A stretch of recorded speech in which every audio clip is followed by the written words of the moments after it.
You're too old to travel with us, Grandma. My son said it like he was doing me a favor. My daughter-in-law didn't even look up from her phone. Just keep the house safe, okay? Water the plants. Double lock the doors. Like I was the security system. They loaded the kids into the SUV like it was a movie scene. Luggage, snacks, laughing. The whole family vacation vibe, minus the family part that actually built the family. I stood on the porch, smiling like a prop.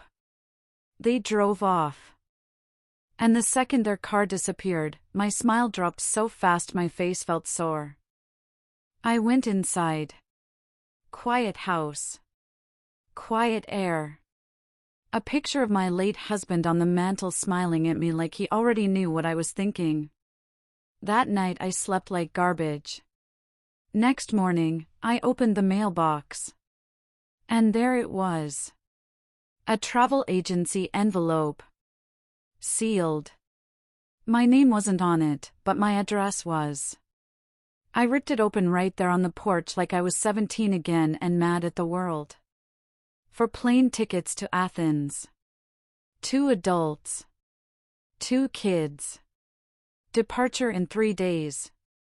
No Grandma. Not even a "we'll miss you." Just erased. My hands started shaking, so yeah, I did the T thing. Because when you've spent decades being the calm one, your body doesn't know what else to do. Then I stared at those tickets like they were an insult printed in ink. And I said out loud, to an empty kitchen, "Oh, y'all think I'm staying behind." I picked up the phone and called the travel agency. The agent chirped, "How can I help you?" I said, "Cancel the trip." All of it. She paused. "Ma'am, are you sure?" I didn't raise my voice. I didn't have to. "I'm sure." Click, click, click. Done. I wrote down the confirmation number slowly.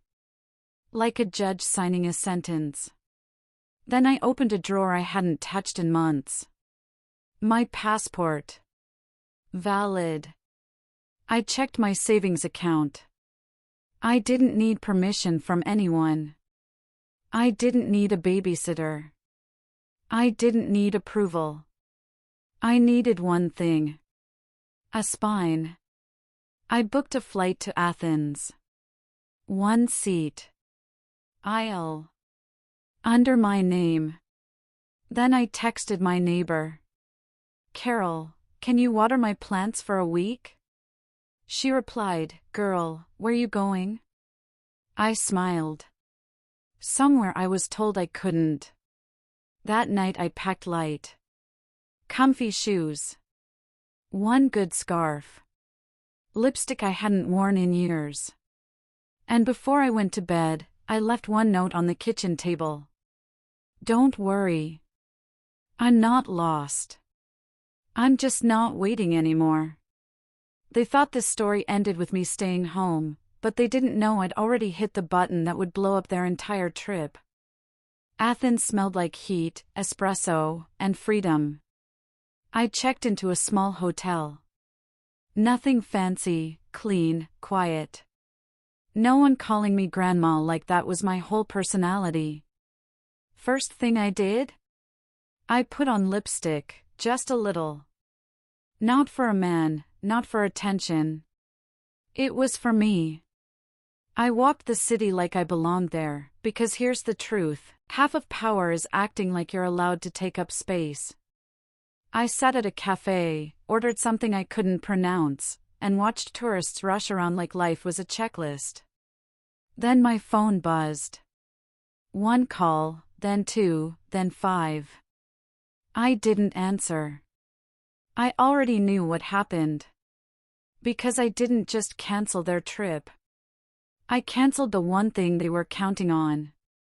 Me being available. Next buzz, voicemail. I let it play. My son's voice, tense and sharp. "Mom, call me, right now."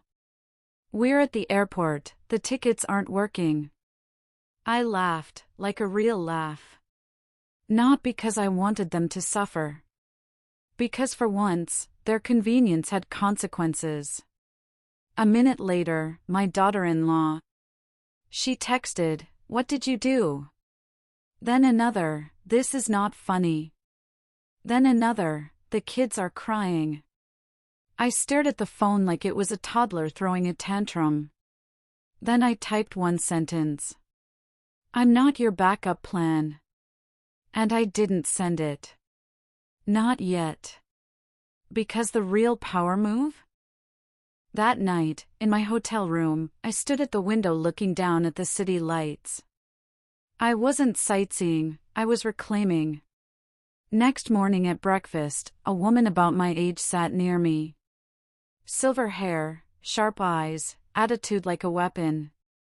She glanced at my phone lighting up non-stop and smirked. "Trouble?" she asked. I said, "My family thinks I'm furniture." She took a sip of coffee. "Did you finally stand up?" I didn't even know her name yet, but I liked her already. I said, "I'm standing now." She smiled. "Good. Stay there." Her name was Rose. And the way she said good wasn't pity. It was respect. They finally saw me missing. The question was whether that would change anything. Rose and I walked the city like we were daring the world to underestimate us. No tours, no tourist traps, just real streets, real people, real air. At lunch, she leaned in and said, "So what's the plan? You hiding or you rewriting the rules?" I said, "I don't know yet." She tapped the table once. "That's the problem. Your family's used to you not knowing." That hit harder than it should have. Because she was right. I'd spent years saying things like, "It's okay, I'm fine, whatever you need." And it trained them. I trained them. Then the phone buzzed again. Different name. It was Amelia, my granddaughter. I answered on the second ring. "Grandma?" Her voice cracked. "Where are you?" I didn't lie. I didn't sugarcoat. "I'm in Greece." "Wait. What?" I heard her breathing fast like she was trying not to cry. "Dad's freaking out," she whispered. "Mom's yelling, they thought you just disappeared." I closed my eyes. And for the first time, I felt a sting of guilt. Not for them. For her. So I softened my voice. "Baby, I'm okay." She swallowed. "Did you cancel the tickets?" I didn't answer right away. She said quietly, "I think you did." Then she hit me with a line that would have knocked a grown man over. "I didn't know they were leaving you behind on purpose, but I'm not surprised."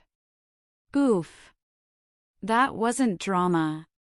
That was a teenager telling the truth like it was obvious. I said, "I didn't leave to punish anybody."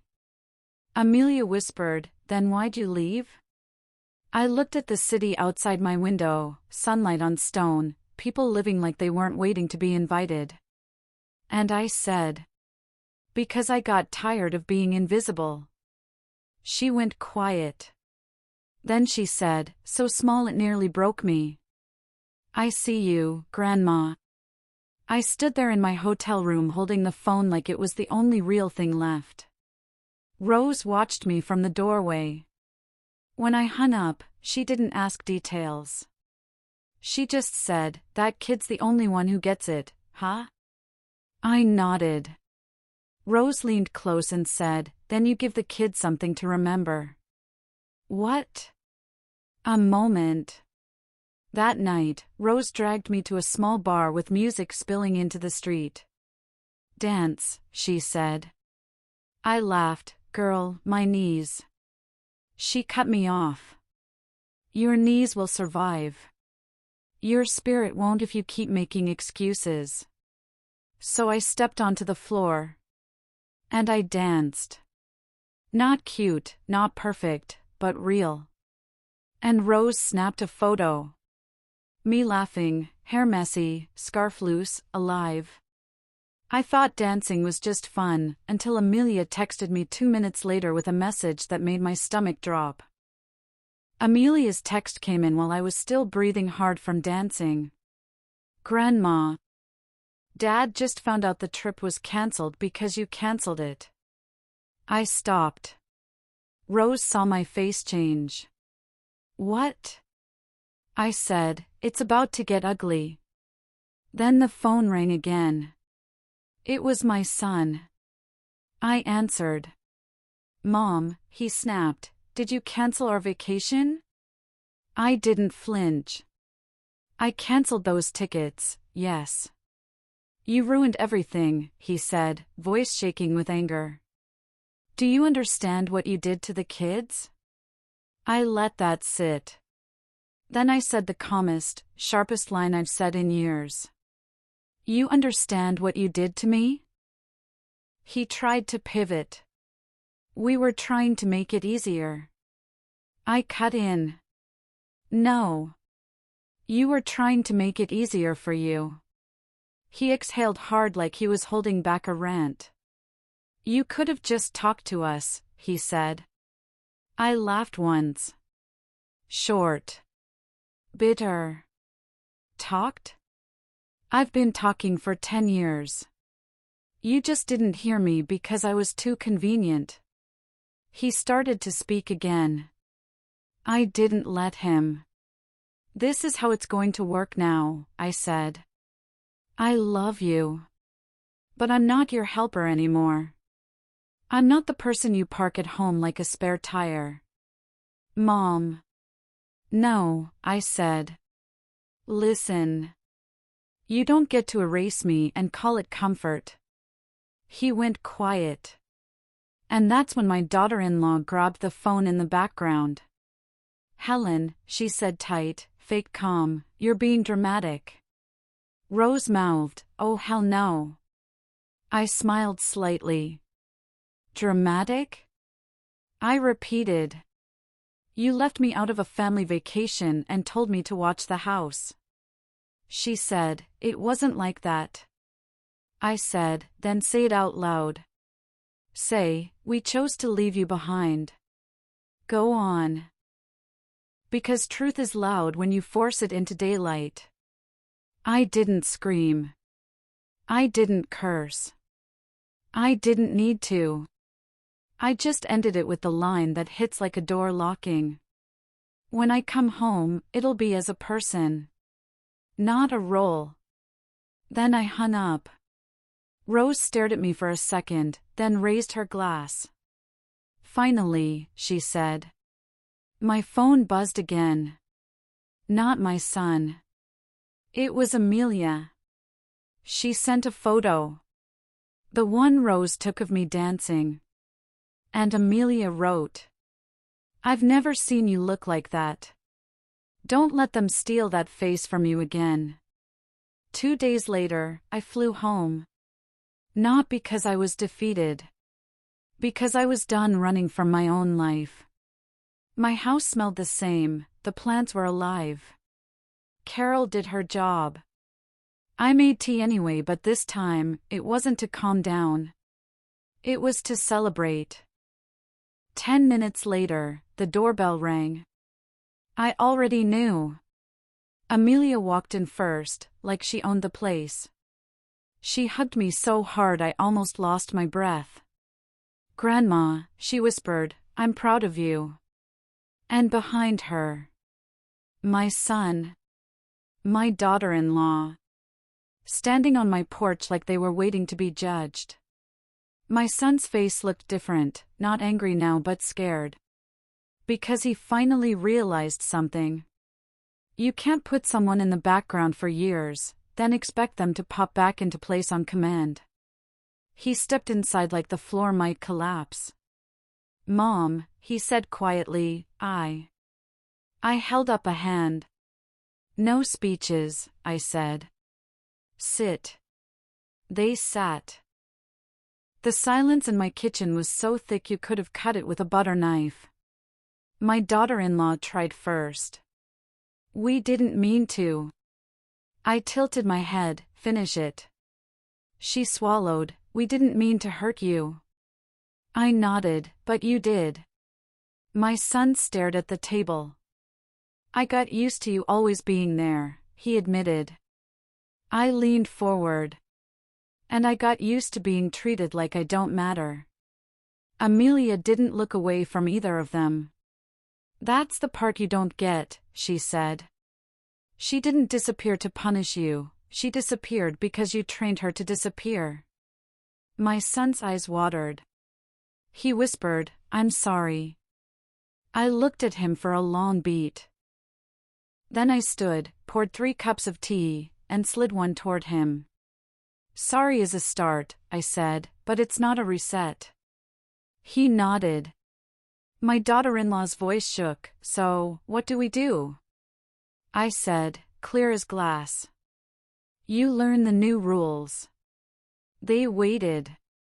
I finished with the last line, not soft, not poetic, the kind that makes people comment, share, and send it to someone who needs it.